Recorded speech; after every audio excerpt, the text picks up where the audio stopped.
Sir Thiruma sir சமீபத்துல ஒரு statement சொல்லியிருக்காரு. துணை முதல்வர் ஆசை காட்டியிருந்தது வந்து என்ன கூட்டணிக்கு கூப்பிடுறாங்க. நேத்திக்கு கட்சி தொடங்குனவங்க, நானும் ரவுடிதான்னு சொல்லிக்கிறவங்க எல்லாம் வந்து முதல்வர் கனவு இருக்கும்போது, எனக்கு முதல்வர் கனவு இருக்கக்கூடாதா? அப்படிங்கிற ரீதியில உங்களுக்கு பேசியிருக்காரு. முதல்வர் பதவிக்கு தகுதி இருக்குதா இல்லையா நீங்க ஸ்டாலின்ட்ட தான் கேட்கணும். நான் அங்க தானே கூட்டணியில இருக்கீங்க.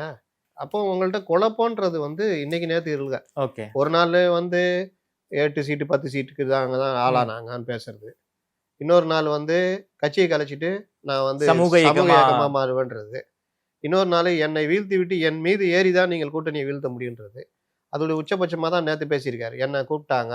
கூப்பிட்டாங்கன்னா அதிமுகலயா கூப்பிட்டாங்க. பத்திரிகைகள் அப்படி சொல்லுதுன்றாரு. இது என்ன கதை இது? பத்திரிகைகள் நீங்க சொல்றதெல்லாம் யார வச்சு சொல்லுது? பத்திரிகைகள் எந்த சார் அஜெண்டால ஆனாலும் இயங்குது? சங் பரிவாரை வீழ்த்துவதற்காக திமுகவோடு இருக்கோங்கிறார்ல அப்ப சார். நேத்து கூட்டத்த புறக்கணிக்க வேண்டியதானே? Protocol sir. எம்பி சார் அவரு. நீங்க அந்த தான் தொகுதியோட ஏங்க எம்பி சார் அவரு. முதல்வரே புறக்கணிக்கிறாரு.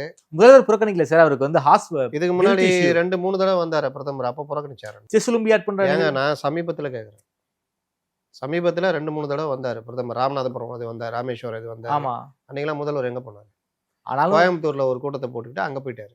ஆனாலும் அமைச்சர்கள் போய் வரவேற்றாங்களா சார் அதுதாங்க பிரைம் நீங்க மினிஸ்டர? முதல்வர் தாங்க புரோட்டோகாலு.